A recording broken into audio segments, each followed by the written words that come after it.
దృష్టిలో పెట్టుకొని నేను వదిలేస్తున్నా. అధ్యక్ష, ఈరోజు గౌరవనీయులు బట్టి విక్రమార్క గారు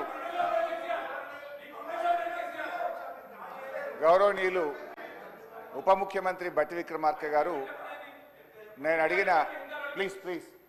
అడిగిన ప్రశ్నకు వారు సమాధానం ఇచ్చారు. రాష్ట్ర ప్రభుత్వం ఎఫ్ఆర్బిఎం కింద తీసుకున్న అప్పులు 51,277 కోట్లని చెప్పారు. అఫ్కోర్స్ ఈరోజు ఉదయం నేను రిజర్వ్ బ్యాంక్ ఆఫ్ ఇండియాది కూడా రిపోర్ట్ తీసుకున్న పొద్దున్నే నెట్లో. ఈరోజు కలిపితే ఇంకో 3,000 కోట్లు పెరిగింది. ఆల్రెడీ ఇంతకుముందే 2003వ తారీఖు 5వ తారీఖు తీసుకున్నారు. ఇవాళతో కలిపితే ఇంకో 1000 పెరిగింది. 55,277 కోట్లు ఎఫ్ఆర్బిఎం కింద తీసుకున్నారు. కార్పొరేషన్ గ్యారంటీల కింద 61,991 కోట్లు తీసుకున్నారు. 10,099 కోట్లు గ్యారంటీ లేకుండా తీసుకున్నారు. మొత్తంగా కాంగ్రెస్ పార్టీ ఏడాది పాలనలో చేసిన అప్పు ఎంత అంటే 1,27,208 కోట్లు. ఒక్క ఏడాదిలో వీళ్ళు చేసిన అప్పు 1,27,208 కోట్లు. 5 ఏళ్లకు మనం లెక్క కడితే ఎంత అవుతుందంటే అధ్యక్ష 6,36,040 కోట్ల రూపాయలు 5 ఏళ్లలో కాంగ్రెస్ ప్రభుత్వం చేయబోయే అప్పుగా దీన్ని బట్టి మనకు స్పష్టంగా కనబడతా ఉంది. ఇకపోతే అధ్యక్ష, ఈ మధ్యకాలంలో కాంగ్రెస్ పార్టీ నాయకులు వైట్ పేపర్, కాంగ్రెస్ పార్టీ పెట్టిన వైట్ పేపర్ బుక్ కూడా తెచ్చాను అధ్యక్ష. ఇది వైట్ పేపర్. అదేవిధంగా బట్టి విక్రమార్క గారు ఈ సభలో పెట్టిన పేపర్. దీని ఆధారంగా నేను పోయినసారి బడ్జెట్ సమావేశాల్లో కూడా చాలా స్పష్టంగా చెప్పాను. మీరు గతంలో బీఆర్ఎస్ పార్టీ 10 ఏళ్ల కాలంలో 671 అని ఒకరంటారు, 7 లక్షల కోట్లని ఒకరంటారు, 711 అని నోటికొచ్చినట్టు మాట్లాడుతున్నారు.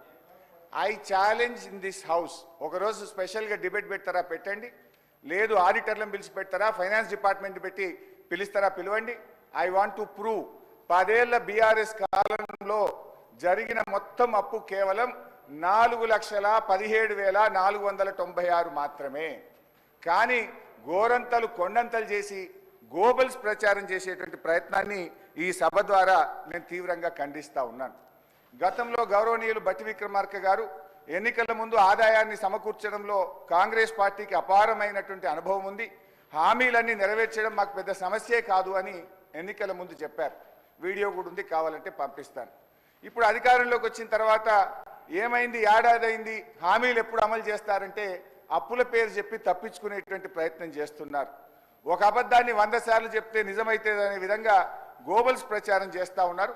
అందుకే ఈ శాసనసభ వేదికగా సభ్యులకు రాష్ట్ర ప్రజలకు కూడా ఈ 7 లక్షల కోట్ల అప్పు అని కాంగ్రెస్ పార్టీ చేస్తున్న ప్రచారం తప్పు అని ఈ సభ ద్వారా రాష్ట్ర ప్రజలకు నేను తెలియజేయదలుచుకున్నా అధ్యక్ష. ఆర్బీఐ కంటే గొప్ప వాళ్ళు అయితే ఉండరు అధ్యక్ష. ఇన్ఫ్యాక్ట్ అధ్యక్ష, ఈ 4,17,496 కోట్లలో కూడా 10 ఏళ్ల బీఆర్ఎస్ పాలనలో 4-5 ప్రత్యేకమైన విషయాలు ఉన్నాయి. 2 వరుస కరోనా సంవత్సరాలు రావడం వల్ల కేంద్ర ప్రభుత్వం అప్పుడు మొత్తం దేశం యొక్క ఎకానమీ అతలాకుతలమైంది. మీరు రాష్ట్రాలు 1.75% అదనంగా అప్పులు తీసుకోండి, క్యాపిటల్ ఎక్స్పెండిచర్ చేయండి అని కేంద్ర ప్రభుత్వం చెప్పడం వల్ల మనము తీసుకున్నటువంటి అప్పులు కూడా ఉన్నాయి. ఇది కాకుండా ఉదయ్ స్కీమ్ ద్వారా, సార్ లెట్ మీ కంప్లీట్, ఆ తర్వాత అని చెప్పమనండి. Let me complete. Speaker sir, Harish Rao garu సభలో చాలా సంవత్సరాల నుంచి ఉన్నా అని చెప్తా ఉన్నారు. వారికి అన్ని రూల్స్ తెలుసు, నిబంధనలు అన్నీ తెలుసు. క్వశ్చన్ అవర్లో క్వశ్చన్ అడుగుతారు, సమాధానం చెప్తాం.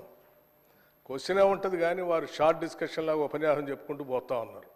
మరి వారికి అనుభవం లేకనా, కావాలని సభను తప్పుదోవ పట్టించడం కోసం చేసే ప్రయత్నమా? మీరు అడిగారు, ఈ అప్పుల పైన మీరు తప్పుదోవ పట్టిస్తూ ఉన్నారు, గోబల్స్ ప్రచారం చేస్తున్నాం, ఏదంటే సభలో చర్చ పెట్టండి. ఎస్, మేము రాగానే సభలో చర్చ ఉండాలనే వైట్ పేపర్ పెట్టా మీరు చేసిన తప్పులు అన్నింటినీ. మళ్ళీ కావాలని అడుగుతుంటే మాకేం అభ్యంతరం లేదండి. మేము అసలు పూర్తిగా ఈ సభకి రాష్ట్ర ప్రజలకి వాస్తవాలన్నీ తెలియాలనేటువంటి ఆలోచనలో స్పష్టంగా ట్రాన్స్పరెంట్గా ఉన్న గవర్నమెంట్ ఇది. ఏది దాచుకోవాలని ప్రయత్నం చేయాలి మీలాగా. సో మీరు వాళ్ళ చర్చ పెడదామన్నా ఫైన్, షార్ట్ డిస్కషన్కి వీఆర్ రెడీ. మీరు ఏదో ఏ ఫామ్లో ఇస్తారో ఇవ్వండి, గౌరవ సభాపతి గారికి ఇవ్వండి, వారి అనుమతితో వారు ఇస్తే, టైం ఇస్తే we are ready to debate sir. అంతేగాని ప్రశ్నలంతా వదిలిపెట్టి మొత్తం పాత కథలన్నీ చెప్పుకుంటూ వారి చరిత్ర అంతా చెప్పుకోవడానికి ప్రయత్నం చేస్తే అది వినటానికి మేము ఈ ప్రశ్న క్వశ్చన్ అవర్ ఇట్లా వేస్ట్ చేయొద్దు అధ్యక్ష. ఎవరు భుజాలు తడుముకుంటున్నారో స్పష్టంగా అర్థమైంది, ప్రజలైతే చూస్తున్నారు. అయితే అయితే అయితే గౌరవ డిప్యూటీ స్పీకర్ గారి యొక్క సవాల్ను నేను స్వీకరిస్తా ఉన్నా. ఆల్రెడీ బీఆర్ఎస్ పార్టీ తరఫున మేము ప్రివిలేజ్ మోషన్ ఇచ్చాం. Privilege motion on honourable deputy CM we have given sir. That privilege motion is pending. Sir మళ్ళీ సభను కూడా మళ్ళీ తప్పుదో పట్టిస్తున్నారు అధ్యక్ష. మళ్ళీ తప్పుదో పట్టించిన అంటే లేస్తే సత్యదూరమైన మాటలు మాట్లాడటం తప్ప వాస్తవాలు మాట్లాడితే తల పగిలిపోతారు అని ఏమైనా శాపం ఉందని నా అనుమానం అధ్యక్ష. వీళ్ళకి అస్సలు వాస్తవాలు మాట్లాడరు అధ్యక్ష, అన్ని సత్యదూరాన్ని. ఏంది ప్రివిలేజ్ మోషన్? మీరు ఆ ప్రివిలేజ్ మోషన్ ఇచ్చేది అధ్యక్ష. వీళ్ళు ప్రివిలేజ్ మోషన్ ఇస్తారా సభా నిబంధనల గురించి, సభా నియమాల గురించి? దేనికి ప్రివిలేజ్ మోషన్ అధ్యక్ష? దేనికి? నేను నిన్న చూపించాను నేను అధ్యక్ష. రూల్స్ బుక్ వాళ్ళ హయాంలో తయారు చేసింది. పాత రూల్స్ బుక్ అన్నిటిని కూడా మార్చేసి వాళ్ళకు అనుకూలంగా ఉండేటట్టుగా రూల్స్ బుక్ అంతా తయారు చేసుకొని సభలు పెట్టి ఆ రూల్స్ బుక్లో ఏం చూపించారు అధ్యక్ష? స్పష్టంగా ప్లకార్డ్స్ తీసుకొని రావద్దు, స్లోగన్స్ ఇవ్వద్దు, పొరపాట్లు అట్టు చేస్తే వాళ్ళ మీద చర్యలు తీసుకోవాలని చెప్పి అన్ని చాలా స్పష్టంగా రూల్స్ బుక్లో పెట్టి నిన్న మీరు చేసింది ఎందుకు అధ్యక్ష? ఏం చేశారు మీరు? సభలో మీరు కానీ మీ నాయకుడు ఆనాడు ముఖ్యమంత్రిగా ఉన్నటువంటి కె చంద్రశేఖరరావు గారు సభలో చెప్పినటువంటి ఏ ఒక్క అంశాన్ని అమలు చేశారు అధ్యక్ష? సభ నిబంధనలు పూర్తిగా ఉల్లంఘించారు వాళ్ళు. హౌస్ ప్రివిలేజ్ మొత్తం పక్కదో పట్టించింది వాళ్ళు. ఒకటి కాదు, రెండు కాదు, 3 ఎకరాల భూమి బరాబర్ ఇస్తామని చెప్పారు దళితులు, గిరిజనులకు. ఇచ్చారా? ఈ సభలోనే కదా చెప్పింది వాళ్ళు. ఈ సభలోనే కదా అధ్యక్ష చెప్పింది. డబుల్ బెడ్రూమ్ ఇల్లు ఇస్తా అని చెప్పారు, ఇచ్చారా అధ్యక్ష? ఉద్యోగాలన్నీ పూర్తి చేస్తా బరాబర్ అన్నారు, చేశారా? 2 భిన్నమైనటువంటి డైలాగ్స్ నేను వినిపించగలను అధ్యక్ష. బరాబర్ ఉద్యోగాలు ఇస్తాం అన్నది ఒకటి, ప్రభుత్వాలు ఏడున్నాయి ఉద్యోగాలు ఏడ తీసుకొచ్చిస్తామని అడిగింది ఇక్కడ నుంచే. సభ నిబంధనలు నియమాల గురించి ప్రివిలేజెస్ గురించి వారు మాట్లాడితే ఎట్లా అధ్యక్ష? వారు ఏమన్నారు? నేను ప్రివిలేజ్ ఇచ్చారట. ఎందుకు? సభ జరిగేటప్పుడట సభలో ఏంటి ప్రభుత్వానికి సంబంధించిన అంశాలన్నీ బయట మాట్లాడకూడదు కదా, మీరు ఎట్లా మాట్లాడతారు? ఏం అధ్యక్ష నేను మాట్లాడింది ఏంటి? మీరు తప్పుడు సమాచారం ఈ రాష్ట్రానికి అప్పుల పైన ఇస్తా ఉంటే ఆ అప్పులకు సంబంధించి ప్రజలకు తెలియాలని చెప్పి 7,11,000 పైన ఉన్నటువంటి అప్పుల లెక్కలు బరాబరుగా చెప్తూ ఆ అప్పులు తీసే క్రమంలో మీరు చేసిన 66,000 కోట్ల అప్పుల్ని మేము తీర్చామని చెప్తూ అట్లాగే రైతులకి ఇంకో 21,000 కోట్ల రూపాయలు రుణమాఫీ కింద ఆపు ఇచ్చామని అన్నప్పుడు ఒక జర్నలిస్ట్ అడిగాడు, అయ్యా రైతులకు భూమి ఉన్నటువంటి వాళ్ళు అందరికి ఇస్తున్నారు బాగానే ఉంది, మరి అసలు మా భూమి లేని మా నిరుపేద ప్రజల కూలీలకు కూడా మీరు అప్పుడేదో ఇచ్చారు కదా హామీ, ఇస్తా అన్నారా? 12,000 ఇస్తారంటే ఎస్ అవి కూడా ఇస్తామని అన్నాం.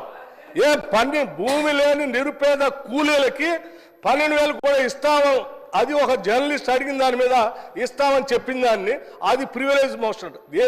నిరుపేద కూలీలకి 12,000 మేము ఇస్తామని చెప్పినట్టు మాటను ఇస్తామంటే నీకు నన్ను ఇబ్బందా? కూలీలకి ఇయ్యొద్దా? ఏంటి ఈ భూస్వాముల మనస్తత్వం?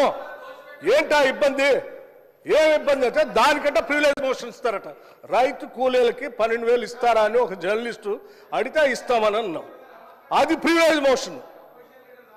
రైతు కూలీలకు ఇస్తా అంటే ప్రివిలేజ్ మోషన్. ఇది ఎక్కడ ప్రివిలేజ్ మోషన్ అధ్యక్ష? ఇది ఎక్కడ ఉల్లంఘన? ఏ ఉల్లంఘన? రైట్. ఇంకోటి చెప్పారు, 7,11,000 పైన రుణం ఉంది అని తప్పుడు చెప్తున్నారు. మొత్తం తప్పులు చెప్పిందే మీరు కదా. 10 సంవత్సరాల పాలనలో తప్పు చెప్తుంది. 10 సంవత్సరాల పాలనలో తప్పు చెప్పినందుకే 6 నెలలకోసారి మర్చిపోతుంది అధ్యక్ష. వీళ్ళకి 6 నెలలకోసారి ఎందుకు పోతుంది నాకు అర్థం కావట్లేదు. ఆ సాధారణ ఎన్నికలప్పుడేమో ప్రజలు మొత్తం 6 నెలల క్రితం డిసెంబర్లో మొత్తం వాళ్ళని పంపించారు 2023. అది అయిపోయిన 6 నెలలకి పార్లమెంట్ ఎన్నికలు వస్తే డిపాజిట్ గలం చేసేసారు ప్రజలు. 6 నెలల తర్వాత మళ్ళీ అసలు ఇది ఏందో వాళ్ళకి ఆలోచన పోయిందేమో, అసలు రాష్ట్ర ప్రజలు అన్ని తప్పుదోలు పట్టిస్తారు. ఇది ఎక్కడ అన్యాయం అధ్యక్ష? ఇవన్నీ ప్రజలు ఇంత తిరస్కరిస్తూ ఉంటే ప్రజల కోసం పనిచేసే మా పైనట ప్రివిలేజ్ మోషన్ అంట. ఎట్లా అధ్యక్ష? మీరు అడిగారు అప్పులు ఎన్ని ఉన్నాయని, చాలా స్పష్టంగా మేమేం దాచుకోలేదు అధ్యక్ష. అప్పులు తీసుకునే ప్రతిదీ ఆర్బీఐ ద్వారా, బ్యాంకు ద్వారా నిక్కచ్చిగా స్పష్టంగా ఉంటుంది అధ్యక్ష. ఆ స్పష్టంగా ఉన్న కాగితాన్ని వాళ్ళ మేము దాయలే. వాళ్ళు ప్రతి సందర్భంలో 7 లక్షల పైన అప్పు ఉందనేది ఏది మీరు కార్పొరేషన్ ఇచ్చిన గ్యారంటీస్ వాటిని ఎప్పుడు కలిపి చెప్పలే. కానీ వాళ్ళు మేము చెప్పేమే, దాచుకోలేదు కదా మీలాగా. సభను తప్పుదో పట్టించ మీరు ఎప్పుడు చెప్పలేదు 7 లక్షల పైబడి ఉన్న మాట దాచిపెట్టారు మీరు. మేము ఇవాళ దాయాలని నువ్వు ప్రశ్న అడిగితే స్పష్టంగా ప్రశ్న సమాధానం చెప్పాం. దీనిపైన చర్చ కావాలన్న ఫైన్ రెడీ మేము. Sir one minute Harish Rao గారు, మీరు అడిగిన ప్రశ్నకు కరెక్ట్గా మీరు అడిగితే ఈ డైవర్షన్స్ కావు. ఈ డైవర్షన్స్ అయితే 1 అవర్ లోపల నీకు 10 క్వశ్చన్స్ ఏడాగా కంప్లీట్ అవుతాయి.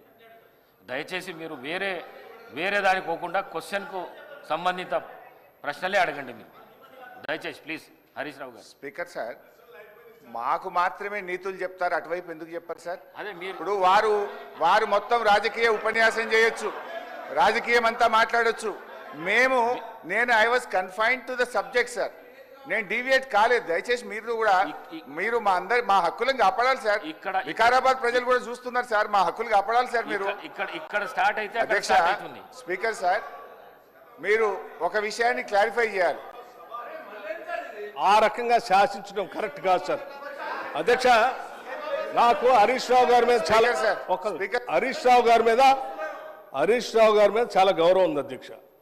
వారు సీనియర్ సభ్యులు, గతంలో 10 ఏళ్ళు ఉన్నారు, అంతకుముందు కూడా ఉమ్మడి రాష్ట్రంలో ఉన్నారు, ఇప్పుడు కూడా ఉన్నారు అధ్యక్ష. వారు మాట్లాడితే పదే